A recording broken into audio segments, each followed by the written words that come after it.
Kita ke informasi lain, Saudara. Kontroversi pembahasan revisi Undang-Undang Mahkamah Konstitusi mendapat sorotan. DPR berencana mengesahkan revisi ini menjadi undang-undang setelah melalui pembahasan yang terkesan diam-diam. Anggota Komisi 3 DPR dari fraksi PD Perjuangan, Johan Budi, mengatakan tidak diundang dalam rapat pembahasan revisi Undang-Undang Mahkamah Konstitusi. Menurut Johan, belum ada pandangan mini fraksi untuk memutuskan RUU MK bisa dilanjutkan di paripurna DPR. RUU MK jadi sorotan karena ada sejumlah hal kontroversial, antara lain soal usia minimal hakim konstitusi yang hendak diubah dari 55 tahun menjadi 60 tahun. Saat ini ada 3 hakim yang usianya di bawah 60 tahun, yaitu Guntur Hamzah, Saldi Isra, dan Daniel Yusmik. Itu kan harusnya ada di ruang Komisi 3, masing-masing fraksi menyampaikan.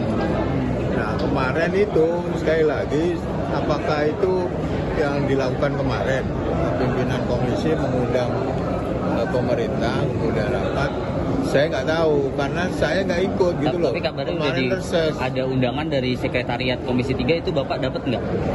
Secara pribadi dapat undangan nggak? Enggak, saya nggak dapat. Sementara Wakil Ketua DPR dari fraksi Gerindra Sufmi Dasko mengatakan pembahasan revisi Undang-Undang MK yang terjadi di masa reses sudah melalui izin pimpinan.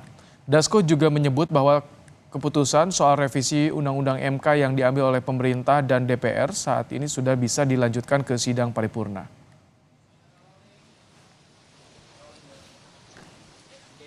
Bahwa keputusan yang sudah diambil antara pemerintah dengan DPR tinggal dilanjutkan di paripurna.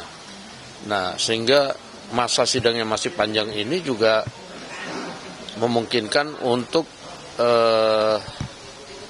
komisi terkait juga kembali berkoordinasi dengan pemerintah. Nah, sehingga apakah di sekarang atau di masa sidang nanti kita tunggu aja hasilnya. Tapi kan ini pembahasannya dilakukan di masa reses gitu ya. Nah, apakah sudah izin dulu ke pimpinannya atau bagaimana itu maksudnya?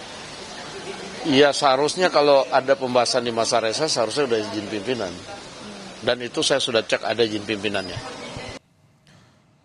Mantan Menko Polhukam yang juga mantan Ketua MK Mahfud MD menceritakan sejumlah pasal yang termuat dalam revisi Undang-Undang MK malah berpotensi mengganggu independensi hakim, khususnya yang terkait dengan aturan peralihan. Disebutkan dengan berlakunya undang-undang ini, maka hakim MK yang sudah menjadi hakim lebih dari 5 tahun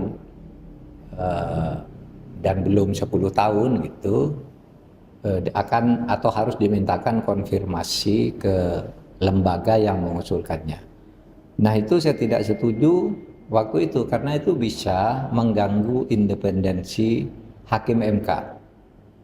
Pada waktu itu sedang menjelang Pilpres, sehingga bisa saja hakim MK dibayang-bayangi oleh ancaman konfirmasi kepada institusi pengusul itu.